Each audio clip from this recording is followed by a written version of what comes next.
अस्सलामुअलैकुम dear students, कैसे हैं आप लोग।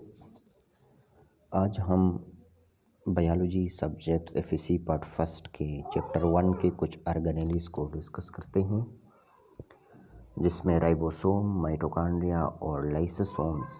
पहले हम राइबोसोम को डिस्कस करते हैं कि हमारे पास राइबोसोम्स क्या है। राइबोसोम्स की डिफिनीशन में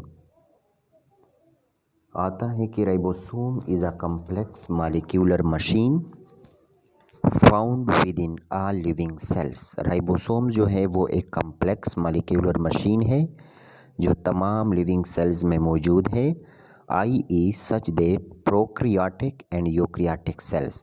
प्रोक्रियाटिक सेल्स में भी मौजूद है और साथ साथ में यूक्रियाटिक सेल्स में भी मौजूद है। Ribosomes are the protein builders are the protein synthesisers of the sales.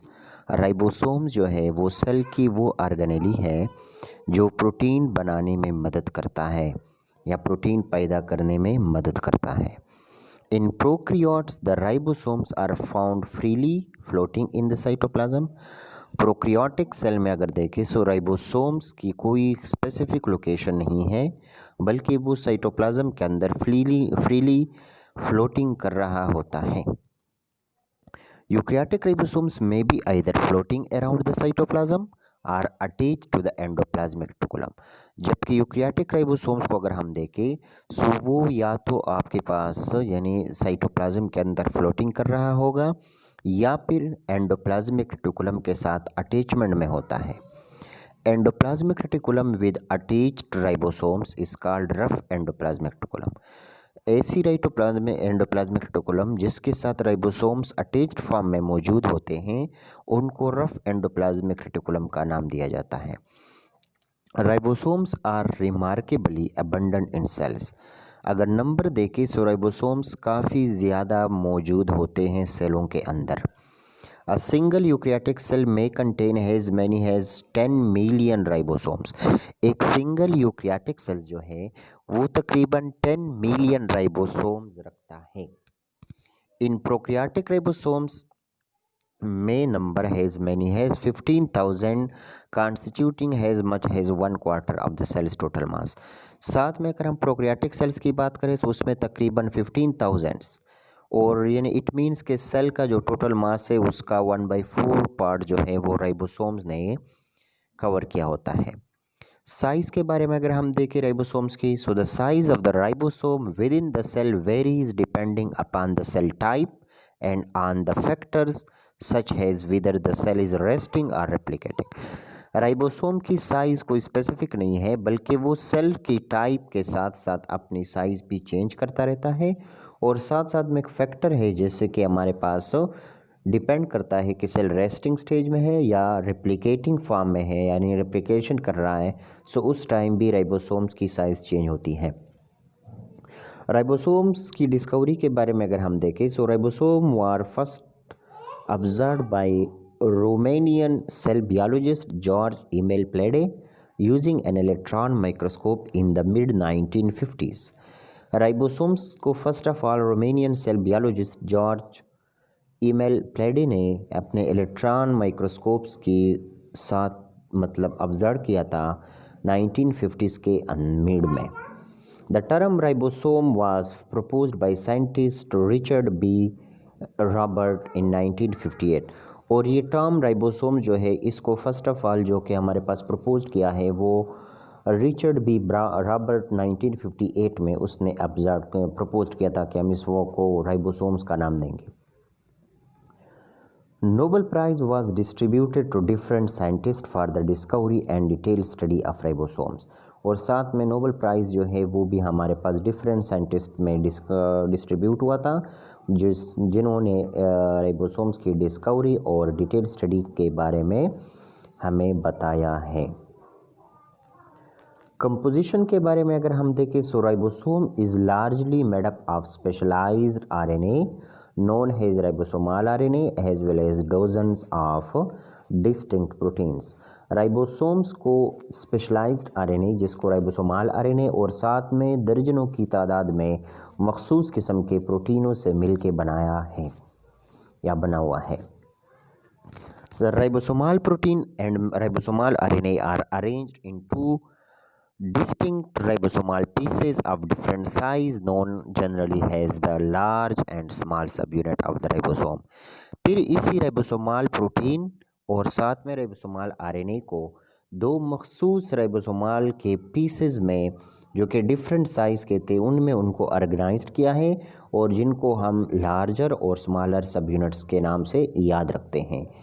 Larger सब यूनिट को इसलिए नाम दिया है क्योंकि वो साइज़ के लिहाज से लार्जर है, जबकि दूसरी साइड पे जो स्मॉलर सब यूनिट है उसको इसलिए नाम दिया गया है स्मॉलर का क्योंकि वो साइज़ के लिहाज से स्मॉल है। अगर हम राइबोसोम्स की डायमीटर की बात करें तो प्रोकैरियोटिक राइबोसोम्स तकरीबन 20 नैनोमीटर यानी 200 एंगस्ट्रम डायमीटर में है और उसकी कंपोजिशन की अगर फिर हम बात करें तो वो 60% राइबोसोमाल आरएनए और 40% राइबोसोमाल प्रोटीन्स पर मुश्तमिल है। इसी तरीके से अगर हम यूकैरियोटिक राइबोसोम्स की डायमीटर की बात करें तो वो 25 टू 30 नैनोमीटर यानी 250 टू 300 एंगस्ट्रम उसका डायमीटर है और साथ में वो भी राइबोसोमाल आरएनए और प्रोटीन लेकिन 1% यानी 1:1 रेशो के लिहाज से वो कंपोज्ड है। The ribosomal subunit of prokaryotic and eukaryotic are quite similar. और अगर हम इनके यूनिट्स को देखें तो तकरीबन इनके यूनिट्स दोनों सिमिलर है यानी मतलब कि एक जैसे हैं। द यूनिट ऑफ मेजरमेंट्स यानी इनकी मेजरमेंट्स की यूनिट को अगर हम स्टडी करें सो राइबोसोमाल सब यूनिट्स को जो हमने डिस्क्राइब किया है वो उनके लिए जो उन्होंने मेजरमेंट्स की है तो वो स्वेडबर्ग यूनिट्स उनके लिए रखा हुआ है यानी उनकी फ्रेगमेंटेशंस की है या फ्रेगमेंट्स की जो मेजरमेंट की है वो स्वेडबर्ग यूनिट से की है। और स्वेडबर्ग यूनिट जो है हमारे पास इसको कुछ यूँ डिफाइन किया जाता है कि a measure of the rate of sedimentation in centrifugation rather than size यानी सेंट्रीफ्यूगेशन के प्रोसेस में जो सेडिमेंटेशंस वो करते थे राइबोसोम्स की सो उसकी रेट की बुनियाद पर उन्होंने ये यूनिट रखा है न कि राइबोसोम की साइज की बुनियाद पे।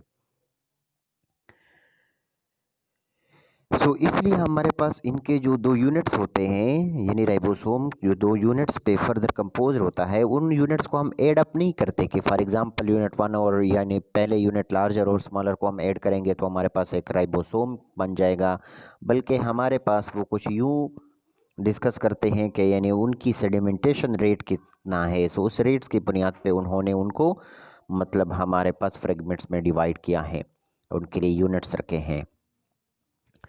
प्रोकैरियोटिक जो कि 70s राइबोसोम्स रखते हैं प्रोकैरियोटिक सेल या प्रोकैरियोट्स उनमें जो स्मॉलर सब यूनिट है वो 30s का होता है और लार्जर जो है वो 50s का है।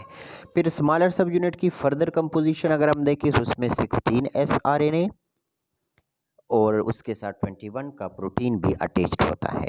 इसी तरीके से लार्जर सब यूनिट की अगर हम बात करें तो उसमें 5s आरएनए सब यूनिट और साथ में 23s आरएनए सब यूनिट भी और अलॉन्ग विद 31 का प्रोटीन यानी इसमें फिर आरएनए के दो यूनिट्स आ जाते हैं 5s आरएनए और 23s आरएनए। इसी तरीके से यूकैरियोट्स के अंदर 80s का राइबोसोम्स होता है जिसमें स्मॉलर सब यूनिट 40s का और लार्जर सब यूनिट 60s का। 40 सब यूनिट्स की अगर हम बात करें तो उस कंपोजिशन की तो उसमें 18s आरएनए और 33 का प्रोटीन। लार्जर सब यूनिट्स की अगर हम बात करें तो उसमें 5s आरएनए भी होता है, साथ में 28s आरएनए भी होता है और 5.8s आरएनए यानी 3 आरएनए के फ्रेगमेंट्स होते हैं और साथ में 46 वाला प्रोटीन भी हमारे पास मौजूद होते हैं। फंक्शंस की अगर हम बात करें राइबोसोम्स की फंक्शंस की सो राइबोसोम्स जो है बेसिकली वो अमाइनो एसिड्स की सिंथेसिस करते हैं और फिर अमाइनो एसिड से जो है ना स्पेसिफिक प्रोटीन बनते हैं और आप जानते हैं कि प्रोटीन जो है वो सेल की मेटाबॉलिक एक्टिविटीज़ में मतलब वो इसेंशियल होते हैं या रिस्पॉन्सिबल होते हैं या इम्पॉर्टेंट रोल प्ले करते हैं। अब प्रोटीन की प्रोडक्शन जो है ये प्रोसेस जो है इसमें हमारे पास डीएनए भी इन्वॉल्व होता है।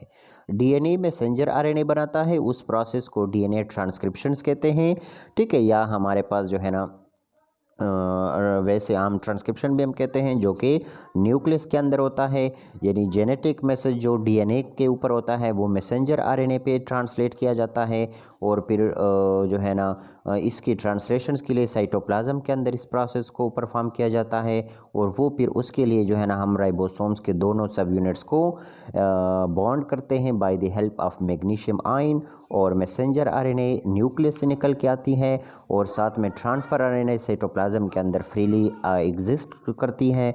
सो ये ट्रांसफ़र आरएनए, मैसेंजर आरएनए और साथ में प्रोटीन के दोनों सब यूनिट्स ये आपस में बॉन्डिंग करके इस दौरान हमारे पास जो है प्रोटीन की सिंथेसिस की जाती है और फिर जो प्रोटीन हमारे पास बनाए जाते हैं यानी पॉलीपेप्टाइड चेन बनाए जाते हैं, फिर जो पॉलीपेप्टाइड चेन बन जाते हैं उनसे जो प्रोटीन बनते हैं वही प्रोटीन साइटोप्लाज्म के अंदर भी यूज़ किए जाते हैं यानी इस्तेमाल हो सकते हैं। साथ में वो दूसरे सेलों के साथ भी शेयर कर सकते हैं, अगर मतलब ज़रूरत पड़े तो सेल उनको आउटसाइड साइटोप्लाज्म भी ले जाके इस्तेमाल कर सकते हैं। सो ये हमारे पास एक ऑर्गेनेली थी जिसको हम राइबोसोम कहते हैं।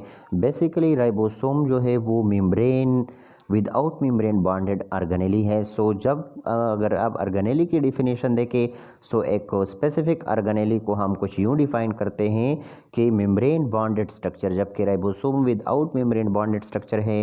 सो अकॉर्डिंग टू सम बियोलॉजिस्ट वो कहते हैं कि राइबोसोम्स को हम ऑर्गेनेली नहीं कह सकते क्योंकि राइबोसोम के ऊपर एक स्पेसिफिक मेम्ब्रेन मौजूद नहीं है। सो ये हमारे पास एक छोटी सी ऑर्गेनेली थी जिसको हम राइबोसोम कहते थे कि हमारे पास राइबोसोम। सो ये राइबोसोम्स के बारे में हमने कुछ डिस्कस किया। So thank you for watching and listening today lecture. अल्लाह हाफ़िज़।